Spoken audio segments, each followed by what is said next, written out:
mais um momento de reflexão da Palavra de Deus. Onde quer que você esteja, que a doce paz do Senhor esteja convosco. Amém? Meus irmãos, hoje eu quero dar continuidade a esse estudo que nós estamos fazendo sobre restauração espiritual. No vídeo passado nós aprendemos que nós somos o templo, nós somos a casa em que a presença de Deus ela deseja habitar.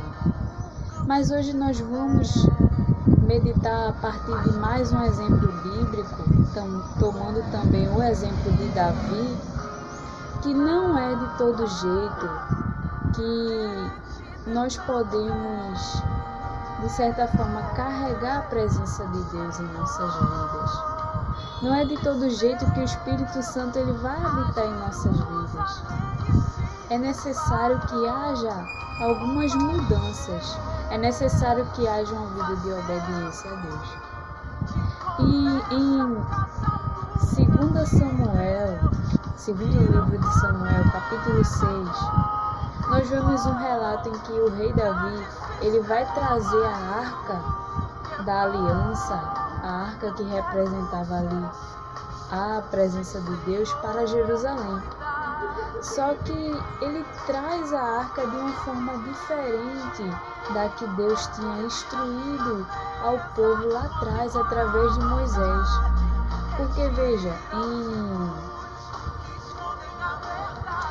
1 Crônicas, capítulo 15, e o versículo 15 vai dizer assim: E os filhos dos levitas trouxeram a arca de Deus sobre os seus ombros, pelas varas que nela havia, conforme Moisés tinha ordenado, conforme a palavra do Senhor.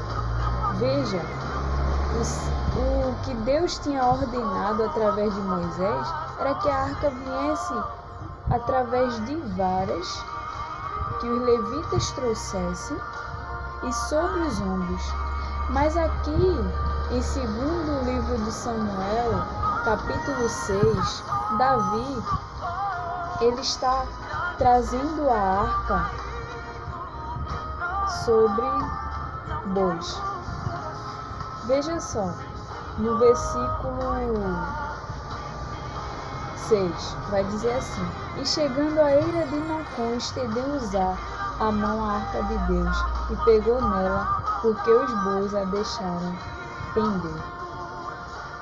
Davi estava levando a arca do Senhor, que depois de uma vitória dos filisteus, ele estava levando a arca do Senhor sobre bois, sobre carros e bois. E não como o Senhor tinha ordenado através de Moisés. Então esse já foi o primeiro erro de Davi, levar a arca do Senhor dessa forma. Era um carro novo, a Bíblia vai dizer no versículo 3. Veja só.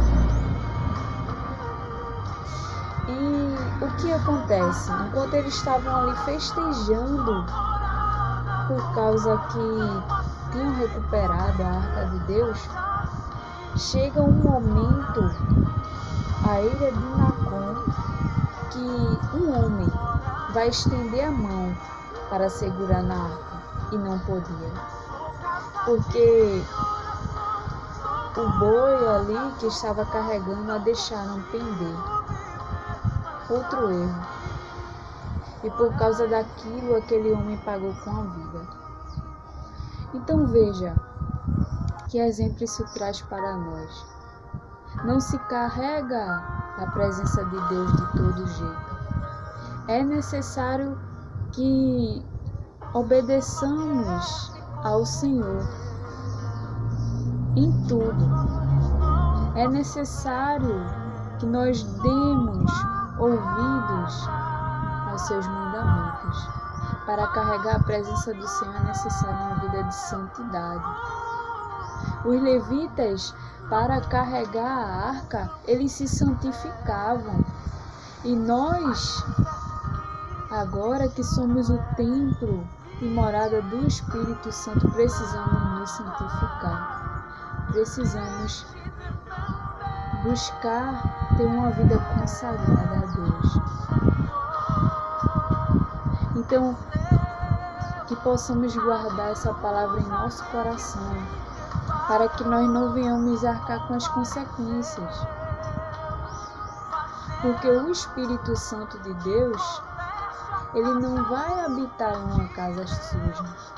Ele não vai permanecer numa casa que vive uma hora servindo a Deus, outra hora servindo as práticas mundanas.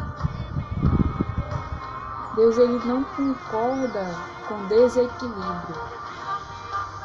Então, que nós possamos ser o templo onde o Espírito Santo tem um desejo de não só habitar, como permanecer.